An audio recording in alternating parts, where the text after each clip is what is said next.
வணக்கம். இது பரதி ஊடகத்தின் இரவு நேர பிரதான செய்திகள். முதலில் தலைப்புச் செய்திகள்.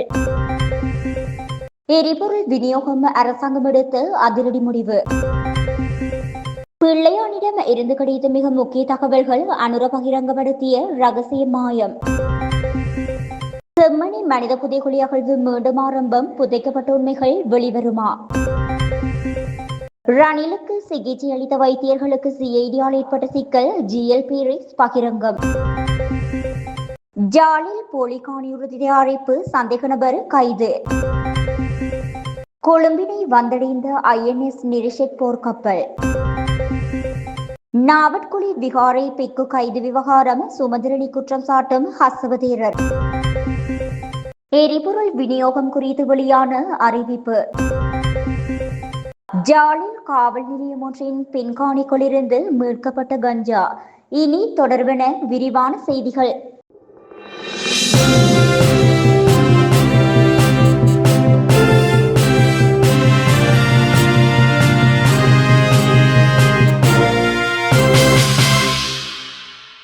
உலக சந்தையில் நிலவும் எரிபொருள் விலையேற்றம் மற்றும் விநியோக தடைகளுக்கு மத்தியில் இலங்கையில் எரிபொருள் QR குறியீடு முறைமை காலவரையறை என்று தொடரும் என அறிவிக்கப்பட்டுள்ளது.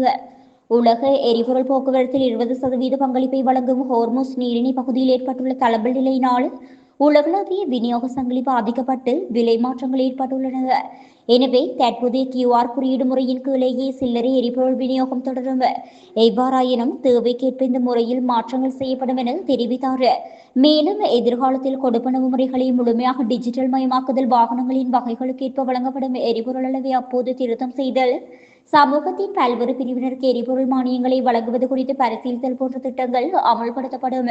அதே சமயம் இந்தியா, சீனா மற்றும் ரஷ்யா ஆகிய நாடுகளிடமிருந்து எரிபொருளை பெற்றுக்கொள்ளவும் மேலதிக முயற்சிகள் மேற்கொள்ளப்பட்டு வருகின்றன. தற்போது கைது செய்யப்பட்டு தடுத்து வைக்கப்பட்டுள்ள பிள்ளையானிடமிருந்து மிக முக்கிய தகவல்கள் கிடைக்கப்பெற்றதாக ஜனாதிபதி அனுர உள்ளிட்ட அரசாங்கம் பகிரங்கமாக வெளியிட்ட அறிவிப்புக்கு உண்மைக்கு புறம்பானது என்று கலகுட அத்தே ஞானசார தேரர் தெரிவித்துள்ளார். பிள்ளையான் கைது செய்யப்பட்ட போது அவரிடம் மேற்கொள்ளப்பட்ட விசாரணைகளுக்கு அமைய மிக முக்கியமான தகவல்கள் கிடைக்கப்பெற்றதாக ஜனாதிபதியும் அமைச்சர்களும் பகிரங்கமாக தெரிவித்திருந்தனர்.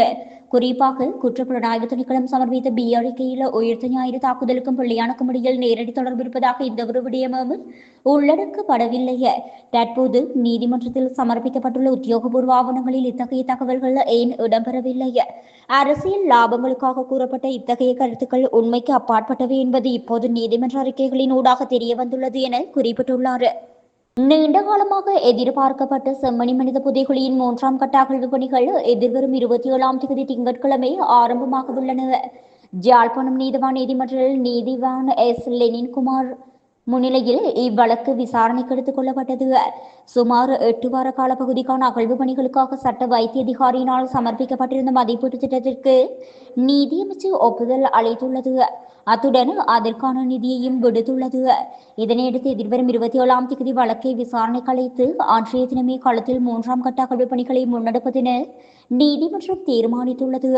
அகழ்வு பணிகளை சுமூகமாகவும் திட்டமிட்டபடியும் முன்னெடுப்பது குறித்து சம்பந்தப்பட்ட அனைத்து தரப்பினருடனும் நாளை புதன்கிழமை யாழ்ப்பாணம் நீதவான் நீதிமன்றத்தில் விசேட கலந்துரையாடல் ஒன்று நடைபெறவுள்ளது. முன்னாள் ஜனாதிபதி ரணில் விக்ரமசிங்கவுக்கு சிகிச்சை அளித்த 7 சிறப்பு மருத்துவர்கள் குற்றப்புலனாய்வுத்துறைக்கு அழைக்கப்பட்டிருந்ததாக முன்னாள் அமைச்சர் GLP தெரிவித்துள்ளார். ரணில் விக்ரமசிங்க இந்த நாட்டில் சிகிச்சை பெற தயாராகிக் கொண்டிருந்த போதிலும் அவருக்கு முன்னர் சிகிச்சை அளித்த சிறப்பு மருத்துவர்கள் குற்றப்புலனாய்வுத்துறைக்கு அழைக்கப்பட்டனர். இதன் காரணமாகவே விக்ரமசிங்க இந்த நாட்டில் சிகிச்சை பெறுவதற்கு பதிலாக வெளிநாட்டில் சிகிச்சை பெற தீர்மானித்தார் என்று முன்னாள் அமைச்சர் பேராசிரியர் GL கூறுகின்றார். இது அவர்களுக்கு பெரும் அழுத்தத்தை ஏற்படுத்தியது. அது மருத்துவர்கள் மீது அழுத்தத்தை ஏற்படுத்தும். அவருக்கு சிகிச்சை அளிக்கும் மருத்துவர்களை இவ்வாறு குற்றப்புலனாய்வுத்துறைக்கு அழைப்பது ஒரு பெரிய பிரச்சனையாகும். இது ஒரு திருப்தியற்ற சூழ்நிலையாகும்.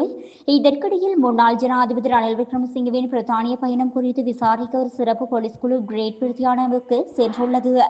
அதற்காக போலீஸ் குழுவால் செய்யப்பட்ட மொத்த செலவினம் குறித்த தகவல் சுதந்திர சட்டத்தின் கீழ் நாங்கள் கோரியுள்ளோம். அந்த போலீஸ் குழுவிற்கு எவ்வளவு பணம் ஒதுக்கப்பட்டது என்பதை அறிய நாட்டு மக்களுக்கு தகவல் சுதந்திர சட்டத்தின் கீழ் உரிமையுண்டு எனவும் அவர் மேலும் குறிப்பிட்டார். 2025ஆம் ஆண்டு ஜாழ் வண்ணார்பண்ணை பகுதியில் 161 பரப்பு காணியை உரிமை மாற்றம் செய்வதற்கு போலி உறுதி தயாரிக்க உதவிய சந்தேக நபர் ஒருவர் கைது செய்யப்பட்டுள்ளார். குறித்த காணியானது போலி உறுதி மூலம் உரிமை மாற்றம் செய்யப்பட்டுள்ளதாக போலீசாரிடம் முறைப்பாடு பதிவு செய்யப்பட்டுள்ளது. இதன் அடிப்படையில் ஜாழ் மாவட்ட சிரேஷ்ட போலீஸ் அத்தியட்சகரின் கீழ் இயங்கும் போலீஸ் புலனாய்வு பிரிவினருக்கு கிடைத்த ரகசிய தகவலின் அடிப்படையில் ஜாழ்ப்பாணம் கஸ்தூரியார் வீதி பகுதியில் வைத்து ஜாழ்ப்பாணம் மாவட்ட நிதி மோசடி பிரிவினரால் குறித்து இந்த கைது நடவடிக்கை முன்னெடுக்கப்பட்டது. இவ்வாறு கைது செய்யப்பட்டவர் கேட்பெட்டி பகுதியைச் சேர்ந்தவர் என தெரிவிக்கப்படுகின்றது. அவரிடம் விசாரணைகளை மேற்கொண்ட பின்னர் நீதிமன்றத்தில் முற்படுத்துவதற்கான நடவடிக்கைகளை போலீசார் மேற்கொண்டு வருகின்றனர். இந்திய கடற்படையின் INS நிரிஷெக் போர்க்கப்பல் இன்றைய தினம் காலை கொழும்பு துறைமுகத்தை வந்தடைந்துள்ளது. கொழும்பு துறைமுகத்தை வந்தடைந்துள்ள இந்த கப்பலின் கட்டளை அதிகாரியாக கொமாண்டர் சைலேஷ் குமார் தியாகி கடமையாற்றுகின்றார். போர்க்கப்பல் நாட்டின் தங்கியிருக்க கால பகுதியில் போது அதன் குழுவினர் இலங்கை கடற்படையுடன் இணைந்து கலப்பு வாயு மோதுதல் பயிற்சி திட்டத்தினை நடத்த திட்டமிடப்பட்டுள்ளது. மேலும் இரு நாடுகளின் கடற்படைகளுக்கு இடையே நல்லெண்ணத்தையும் ஒத்துழைப்பையும் மேம்படுத்துவது நோக்கில் ஏற்பாடு செய்யப்பட்ட பல நிகழ்ச்சிகளிலும் பங்கேற்பார்கள் என அறிவிக்கப்பட்டுள்ளது. அத்துடன் கலாச்சார முக்கியத்துவம் வாய்ந்த பல இடங்களுக்கு அவர்கள் பயணம் மேற்கொள்ள உள்ளனர். ஜாழ்ப்பாணம் நாவற்குழி விகாரை பிக்கு கைது செய்யப்பட்ட சம்பவத்தின் பின்னணியில் இலங்கை தமிழரசு கட்சி மற்றும் முன்னாள் நாடாளுமன்ற உறுப்பினர் MA சுமந்திரனின் செயலாளர் ஆகியோர் முன்னின்று செயற்பட்டுள்ளதாக பலாங்குடி ஹசபதீரர் குற்றம் சாட்டியுள்ளார். கொழும்பில் நேற்றைய தினம் நடைபெற்ற விசேட ஊடகவியலாளர் சந்திப்பில் கலந்து கொண்டு உரையாற்றும் போதே இவ்வாறு குறிப்பிட்டார். அவர் மேலும் கருத்து தெரிவிக்கையில், கடந்த மார்ச் மாதம் 28ஆம் தேதி நாவற்குழி விகாரையில் பெக்கு ஒருவருக்கு எதிராக முன்னெடுக்கப்பட்ட சட்ட நடவடிக்கை திட்டமிட்டு ஒரு சதியாகும். ஒரு மதத்தளத்திற்குரிய ஆடை ஒழுக்கத்தை மீறி பிரவேசிக்க முயன்ற யுவதிக்கு அறிவுறுத்தியதற்காக குறித்த பிக்கு மீது பாலியல் குற்றச்சாட்டு சுமத்தப்பட்டு 14 நாட்கள் விளக்கமறியலில் வைக்கப்பட்டார். எவ்வித தவறும் செய்யாத பிக்குவை விகாரையிலிருந்து வெளியேற வேண்டும் என்ற நிபந்தனையுடன் பிணை வழங்கப்பட்டுள்ளது. இது வடக்கிலிருந்து பிக்குகளை தந்திரோபாயமாக வெளியேற்றும் ஒரு முயற்சியாகும். பௌத்த சாசனத்தை பாதுகாப்பதாக கூறும் அன்ரகுமாரவும் அரசாங்கமும் இவ்விடயத்தில் மௌனம் காப்பது ஏன்? ஒரு மதத்தின் எழுச்சியும் விழிப்புணர்வும் அந்த மதம் சார்ந்த மக்கள் குறைவாக வாழும் பகுதிகளிலேயே ஏற்படுத்தப்பட வேண்டும் எனவும் குறிப்பிடப்பட்டுள்ளது. உலகளாவிய ரீதியில் நிலவும் எரிபொருள் நெருக்கடிக்கு மத்தியில் இலங்கையில் எரிபொருள் விநியோகத்தை முறைப்படுத்துவதற்காக அறிமுகப்படுத்தப்பட்ட QR முறையீடு காரணமாக முறைமை காலை வரையறையின்றி தொடரும் என இலங்கை பெட்ரோலிய கூட்டுத்தாபனம் அறிவித்துள்ளது. உலக எரிபொருள் போக்குவரத்தில் 20% பங்களிப்பை வழங்கும் ஹோர்முஸ் நீரிணை பகுதியில் ஏற்பட்டுள்ள தளம்பல் நிலையினால் உலகளாவிய விநியோக சங்கிலி பாதிக்கப்பட்டு விலை மாற்றங்கள் ஏற்பட்டுள்ளதாக குறிப்பிடப்படுகின்றது. எனவே தற்போதைய QR குறியீடு முறையின் கீழேயே சில்லறை எரிபொருள் விநியோகமும் தொடரும். மேலும் எதிர்காலத்தில் கொடுப்பனவு முறைகளை முழுமையாக டிஜிட்டல் மயமாக்குதல், வாகனங்களின் வகைகளுக்கு ஏற்ப வழங்கப்படும் எரிபொருள் அளவை அவ்வப்போது திருத்தம் செய்தல், சமூகத்தின் பல்வேறு பிரிவினருக்கு எரிபொருள் மானியங்களை வழங்குவது குறித்து பரிசீலித்தல் போன்ற திட்டங்கள் நடைமுறைப்படுத்தப்படும். சாத்தியமான நெருக்கடிகளை எதிர்கொள்ளும் பொருட்டு இந்தியா, சீனா மற்றும் ரஷ்யா ஆகிய நாடுகளிடமிருந்து எரிபொருளை பெற்றுக்கொள்ளவும் மேலதிக முயற்சிகள் மேற்கொள்ளப்பட்டு வருகின்றது என தெரிவித்தார்.